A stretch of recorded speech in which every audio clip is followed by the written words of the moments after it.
আমাকে তো আবার বাপের বাড়ি খুব একটা যেতে দেয় না এরা। বাবা, আমার শ্বশুর পারমিশনই দেবেন না। আসলে আমার হাতে রান্না ছাড়া এদের ঠিক পোষায় না।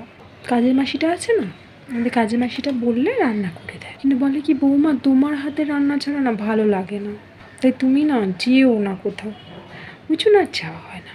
হ্যাঁ, মায়ের শরীরটা একটু খারাপ করেছিল, আমার তো কোনো ভাই নেই ছিল, তখন যদি একটু যেতে পারতাম ভালো হতো, একটু রান্না টান্না করে দিতাম, গেলে একটু সুবিধা হতো মায়ের। কিন্তু কী করব, এরা পারমিশন দেয় না একদম যাওয়ার। কী করবো বলো তো, মেনে নিতে হয় কিছু কিছু জিনিস। আমি বাড়ির বউ, দেখো এত বড় বাড়ি, সাজানো গোছানো সংসার, একটু যদি মেনে না নিই কেমন করে চলবে বলো। একটু তো মানিয়ে নিতে হয় না মাঝে মাঝে। আমার বাবা শিখিয়েছিলেন যে মা, বিয়ের পর স্বামী সব, স্বামী যেটা বলে সেটা অমান্য করতে নেই, স্বামীর কথাটা শুনলে পুণ্য হয়। স্বামী তো আসলে যা বলে আমাদের ভালোর জন্যই বলে।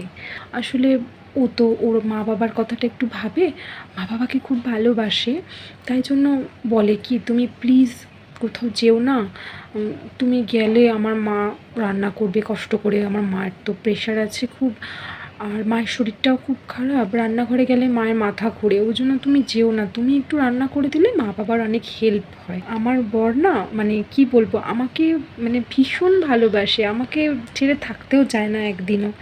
না, আমি ওর মুখের কাছে সব কিছু রেডি করে দিই।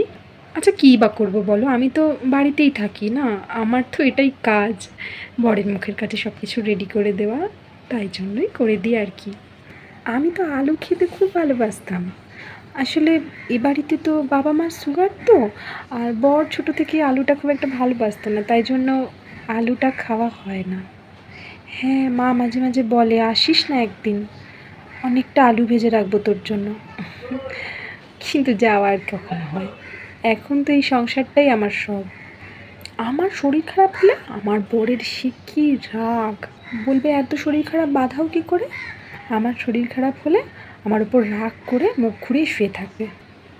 ওষুধ, হ্যাঁ ওষুধ ঘরে থাকে তো, ঘরে থাকে, সর্দি কাশি জ্বর বমি সবের ওষুধ থাকে, নিজে নিয়ে খেয়ে নিই, নিজে নিয়েই খেয়ে নিই। বর তো রাগ করে থাকে, ওই জন্য নিজে নিয়েই খেয়ে নিই। না সেটা নয়, হ্যাঁ একটু বলে, বকাঝকা করে যে তুমি একাই সংসারটা সামলাও, সংসারে সব কাজকর্ম করো, তুমি যদি সুস্থ না থাকো তাহলে কে সামলাবে, এইসব কথা বলে। আমি বুঝি কিছু জিনিস, কিন্তু দেখো বিয়ের পর তো স্বামী সব, তাই না, উনি যে মতে বিশ্বাস করবেন আমাকেও তো সেই মতটাই মেনে নিতে হবে। আমার শাশুড়ি প্রথম থেকেই আমার সাথে ভালো ব্যবহারই করেছে।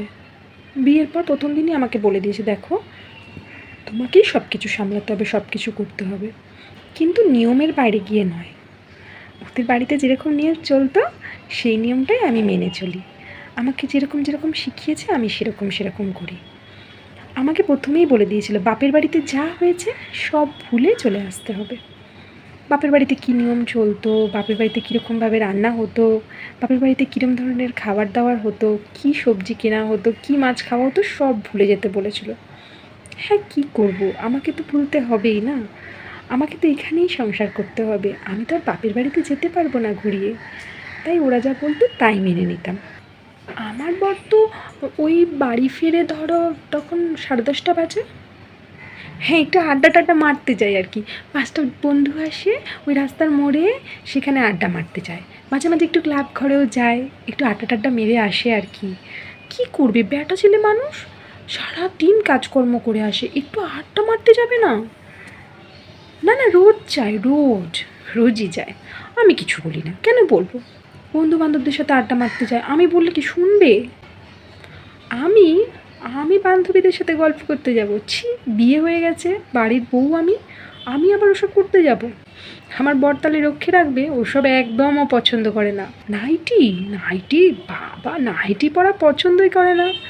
আমার শ্বশুর রক্ষে রাখবে না, বাড়ি থেকে বেরই করে দেবে, বলবে যাও নাইটি পরে গিয়ে বাপের বাড়ি বসে থাকো। হ্যাঁ ভালোই তো আছি।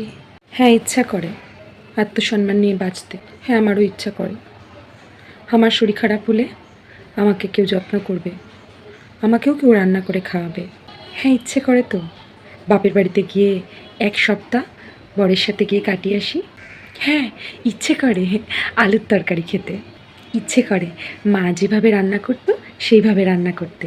ইচ্ছে করে বান্ধবীদের সাথে গিয়ে একবার দেখা করে আসি। ওরা কে কেমন আছে, ওদের ছেলেমেয়েরা কত বড় হলো, একবার গিয়ে দেখে আসতে ইচ্ছা করে। হ্যাঁ, ইচ্ছে করে বরের সাথে একটু ঘুরতে যেতে, একটু সিনেমা দেখতে যেতে, একদিন একটু রেস্টুরেন্টে খেতে যেতে ইচ্ছে করে। হ্যাঁ, মনে হয় তো যে ও অফিস থেকে ফিরে আমার সাথে সময় কাটাবে। আমাদের আবার মান সম্মান, বাবা মা, হ্যাঁ বাবা মা আছে বাবা মার মতো। হ্যাঁ উচিত তো, ভাবি মাঝে মাঝে বাবা মার কাছে গিয়ে কিছুদিন করে থেকে আসবো, বা তাদের বয়স হলে নিয়ে চলে আসবো, কিন্তু এ বাড়ি থেকে কেউ মেনে নেবে না।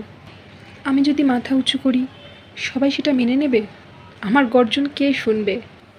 আমি প্রতিবাদ করব, তেড়ে যাব, পারবো? যদি বাড়ি থেকে বের করে দেয়, কোথায় যাব? সবাই এক, সবাই বলবে তোমারই দোষ, এই বউটারই কোনো দোষ আছে। হ্যাঁ পড়াশোনা শিখেছিলাম, বাবা মা কোনোদিনও ফেলবে না, পারবো আমি।